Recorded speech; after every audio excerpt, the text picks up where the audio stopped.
fight I've ever had in my life with a neighbour was when some new neighbours moved in from the city and immediately built a giant concrete plinth to build a 6-foot fence on, which had no gaps for hedgehogs whatsoever. But we sorted that problem out quite quickly.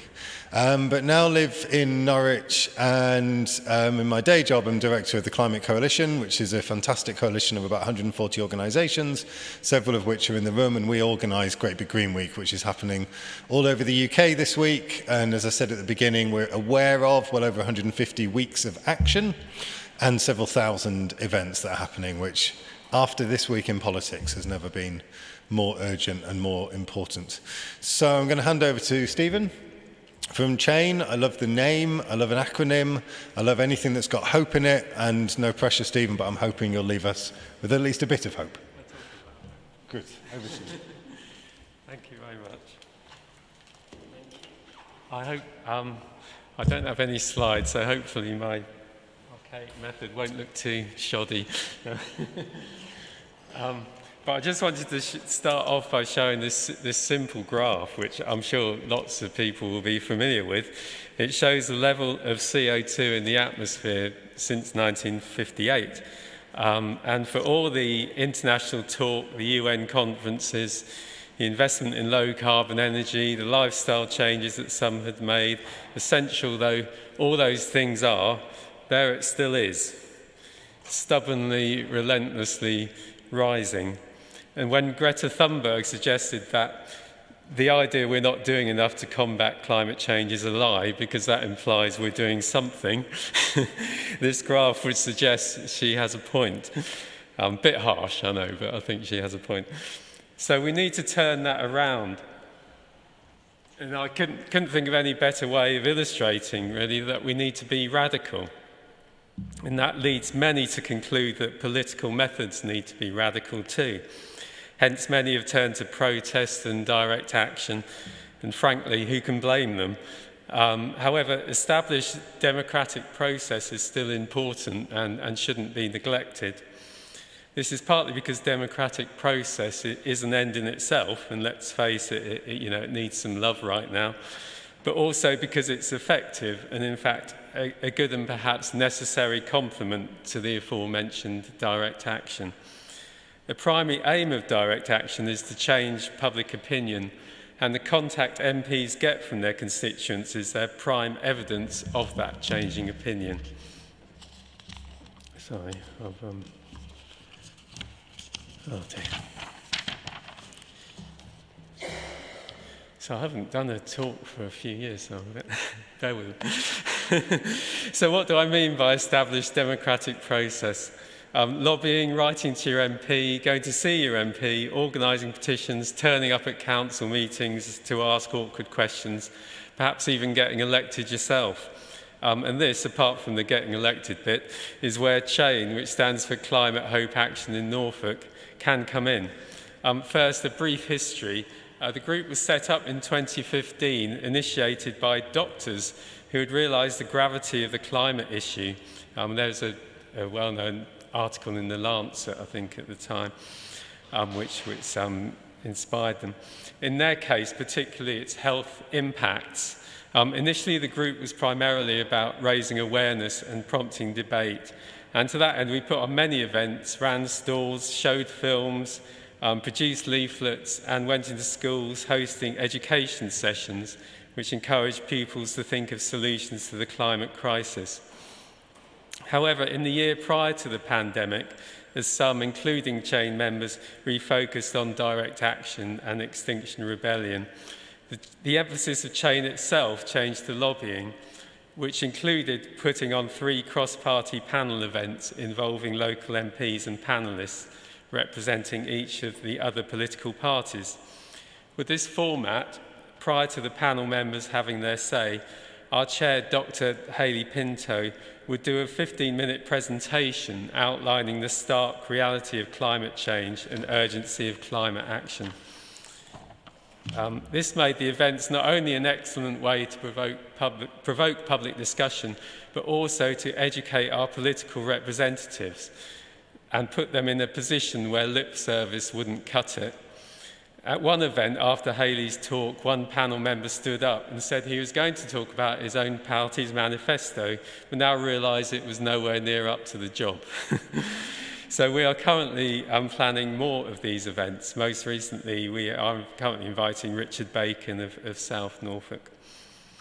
I'll be honest and say, apart from some online activity and advertising others' events, various factors meant the group was inactive during much of the pandemic. But thanks to some generous funding from the Norwich School and the formation of a new committee, the group is recently revitalised, and we have formally changed our constitution to focus on lobbying.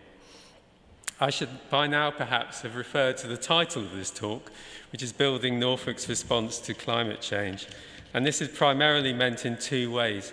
Firstly, about measures taken at a local level to reduce emissions and adapt to the inevitable climate change coming our way. And secondly, Norfolk's political response to what is a global issue. In terms of the first aspect, local emissions, there is one particular area where Norfolk exceeds the national average and fails to make reductions, and that is transport.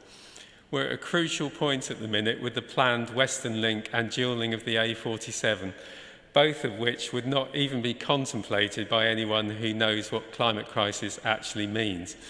The Western Link has sadly been named on Friday as a priority scheme by the government, but the fight is still on. I urge you to continue to support the Stop the Western Link campaign and also contribute to the crowdfunder to raise money for Dr. Andrew Boswell's court challenge against the A47 dualling. Of course, every sector of the local economy produces emissions: housing, waste, agriculture, and also every aspect of government activity needs attention. To inform our work, we are currently embarking on an audit of MPs and councils compiling information on the response to climate change. And coupling this, we're building a database of subscribers to log which constituency and council area they live in. One of the most effective things any person can do is to write to or visit their MP. We are hoping to make encouraging and facilitating this a new focus for the group, and the information we're collecting will enable us to better target letter writing campaigns. And of course, we have one Norfolk MP of particular interest, namely our new PM, Prime Minister. Before saying what I'm going to say, I want to make it clear that Chain is resolutely not aligned to any political party. But that doesn't mean we won't be critical when the party's policies are pursued which are clearly an affront to net zero ambitions. And in this respect, Liz Truss's policy direction has unfortunately given us plenty to go on. Forgive me if I'm echoing a few of the earlier comments.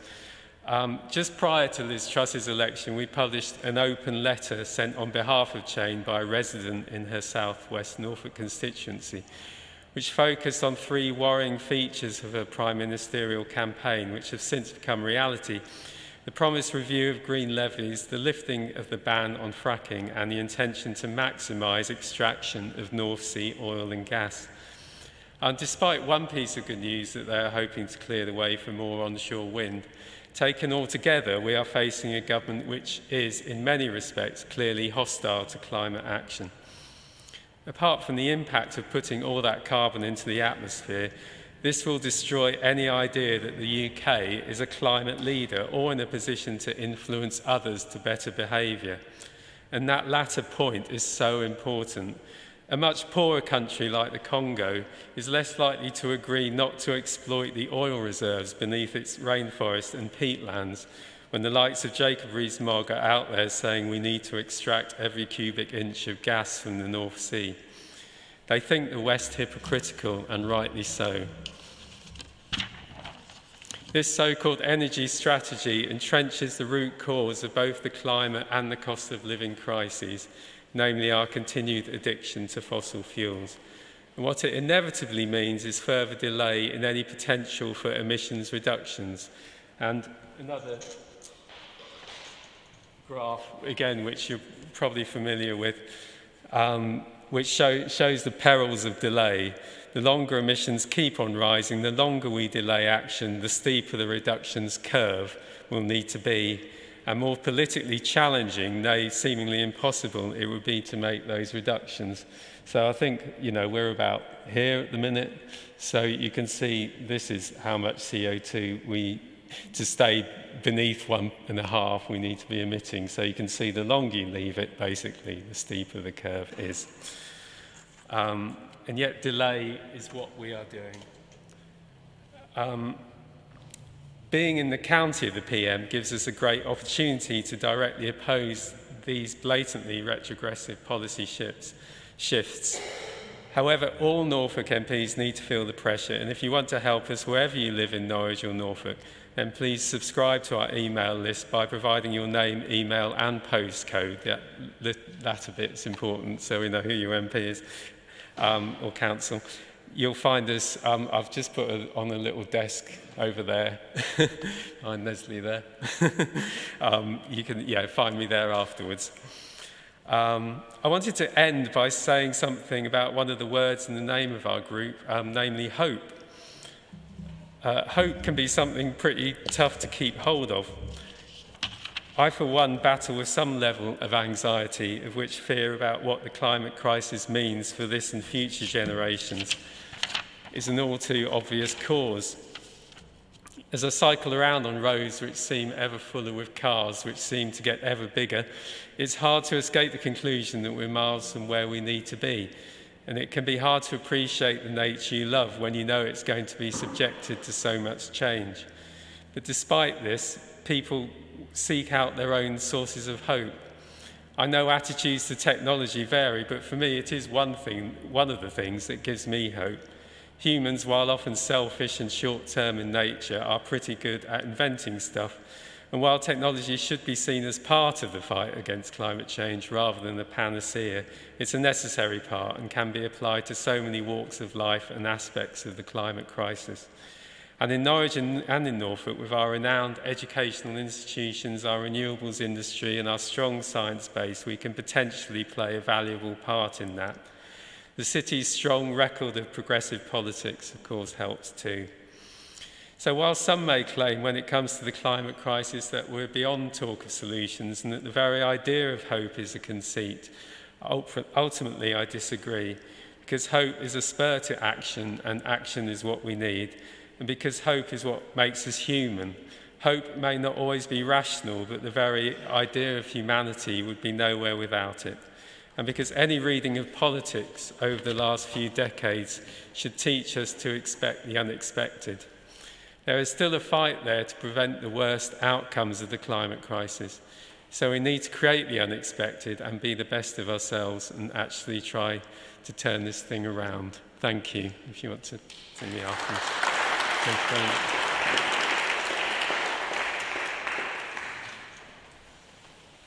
Thank you. Thank you. Any questions? Yes, Willem. Thank you. Can you say something about what percentage of the UK's energy at the moment comes from renewables and how that compares to the rest of the world?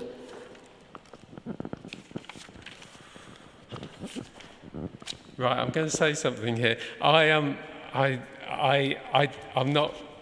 don't hold myself up as an expert. I'm sorry, so someone with a day job who's sort of trying to do something about climate change. So, to be honest, I don't know the percentage of what renewable energy, renewable generation is. Someone else here might know that percentage. Do you happen to know? I did. Yeah. But in terms of renewable, the percentage of renewables. Sorry, Ash is trying to show. Yeah, Ash will probably know. Sorry, what was that? 20%, is it? Oh, electricity is about 20%.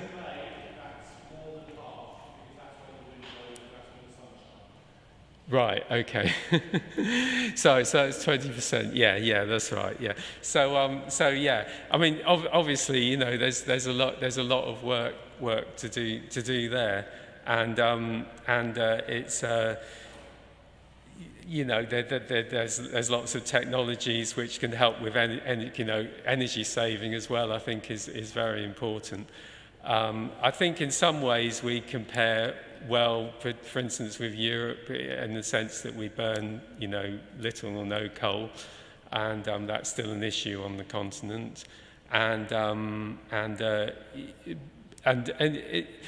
we've done in terms of the offshore wind capacity, we've created some of the largest offshore wind farms in the world, so there is hope there in the sense that, there's plenty to build on there.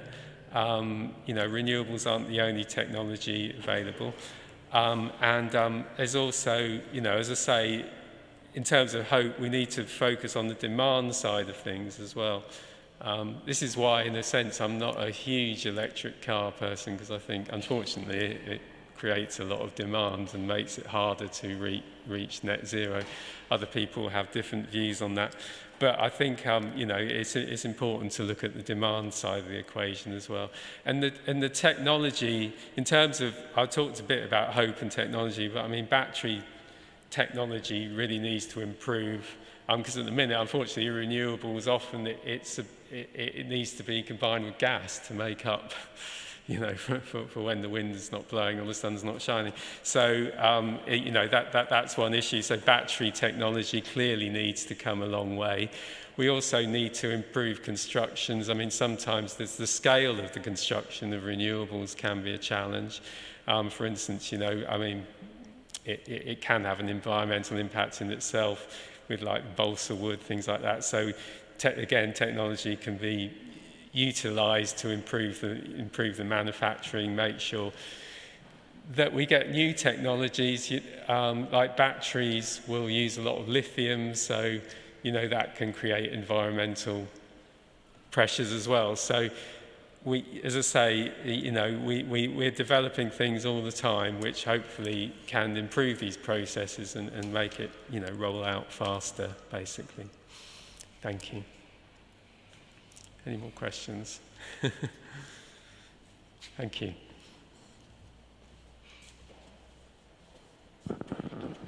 I just want to make a comment about transport. It would appear from what I've heard this morning that transport policies don't appear to be aligned with all the things you guys are doing in your coalitions. No. Do you see any way of improving that? Some of us are old enough to have a bus pass. It's costing somebody 60 quid a year, councils, I think, for me to have a bus pass. I'd like to pay for that £60, but my £60 won't go very far. What I'm thinking is that unless public transport is either really inexpensive or free, people will not get out of the comfort of their cars, which are warm, private, and they can have the radio on. Even if people sit in queues, they seem to be rather doing that than standing in the rain waiting for a bus that might or might not come. Is transport within this vision of collaboration, is transport being pressured in any way to improve what they're providing to reduce emissions from cars in Norfolk, or certainly in Norwich? I mean, there's I think it's difficult, really. I mean, within Norwich, I think some good things have been happening in terms of cycle provision, etc. Within the city itself. Unfortunately, we are in a quite a rural we serve a rural area where the car is a big part of people's lives. It really does need. I mean, sometimes I think, if you imagine not only what government spends on roads, etc., but what people spend on their cars. If you imagine all that going into public transport and into cycling, and you just imagine what you could do with it, it's just amazing, And so, unfortunately, we are at the minute completely on, to my mind, we are completely on the wrong trajectory, and that is something that we need to make clear to our political representatives. And I think, as I say, we are at that crossroads at the minute. I did, I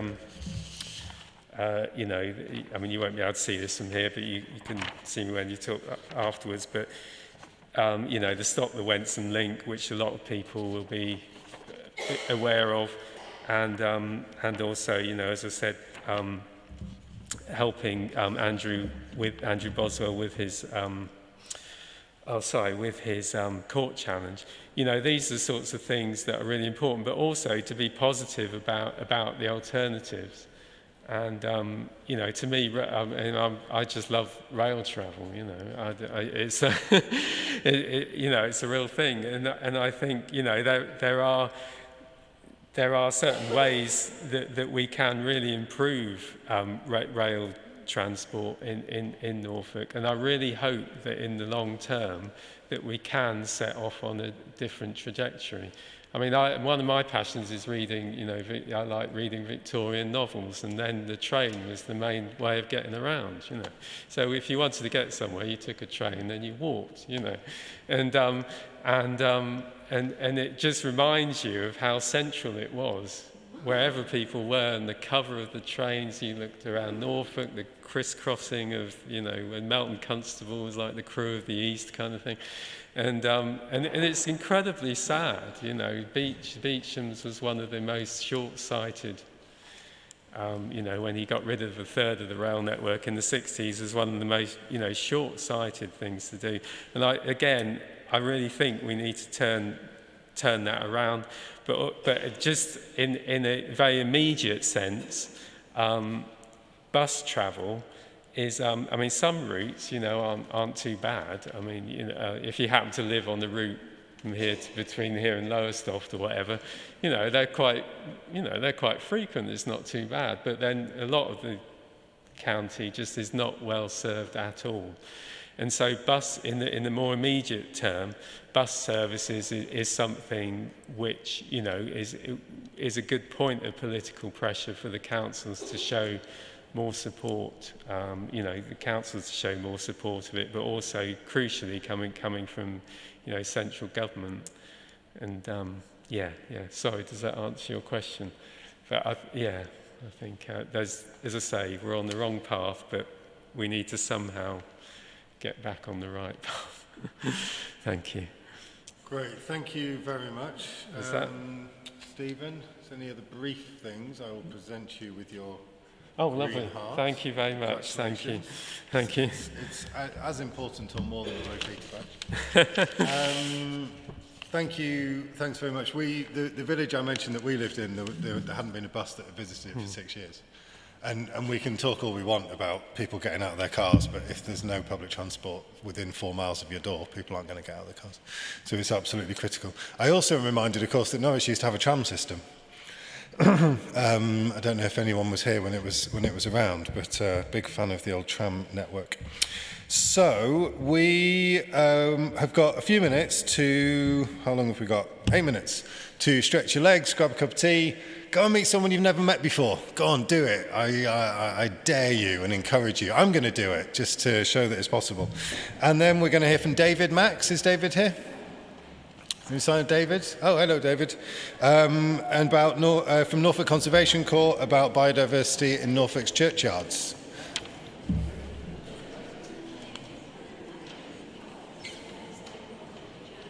Hey there. Have you got any pictures? Yeah, I'll just grab Tina. She seems to know.